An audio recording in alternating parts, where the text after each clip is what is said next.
দেখুন ১৯৫০ সালের জনপ্রতিনিধিত্ব আইন এবং ১৯৬০ সালের ভোটার তালিকা নিবন্ধন যে আইন, সেই অনুযায়ী ভারতের নির্বাচনী ব্যবস্থায় বিচারাধীন ভোটার বলে কোনো তৃতীয় শ্রেণীর অস্তিত্ব নেই।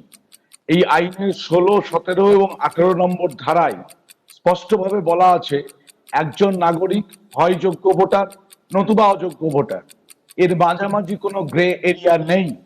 কিন্তু যেভাবে অ্যাডজুডিকেটেড ভোটারের নামে গ্রে এরিয়া তৈরি করে প্রথমে ডিলিশন এবং তারপর যে অ্যাডজুডিকেশন, এটা করে যেভাবে এত ভোটারকে তাদের ভোটাধিকার কেড়ে নেওয়া হলো এবং কোনো অর্ডার শিট বা সুনির্দিষ্ট কারণ ছাড়াই তাতে এই নির্বাচন একটা ডিজিটাল কারচুপির শিকার হয়েছে।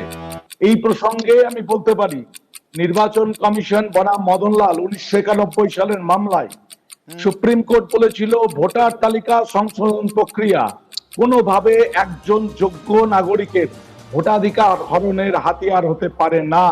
১৯৬৬ সালের ললিতেশ্বর প্রসাদ বনাম হনুমান প্রসাদ মামলায় সুপ্রিম কোর্ট বলেছিল যে ভোটার তালিকায় নাম থাকা একটি স্ট্যাটিউটারি রাইট এবং উপযুক্ত তথ্য প্রমাণ ছাড়া প্রশাসনিক খেয়াল খুশিতে কারো নাম বাদ দেওয়া একটা জালিয়াতির শামিল।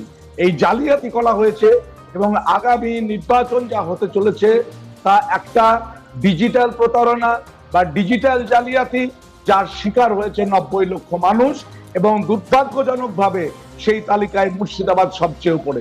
সুতরাং বিজেপিকে জেতানোর রাস্তা পরিষ্কার করতে এটা করা হয়েছে এবং এই কাজে এই যে রাজ্য সরকার, সেই রাজ্য সরকার তার দায় এড়াতে পারে না, তার প্রশাসনিক কর্তারা দায় এড়াতে পারে না।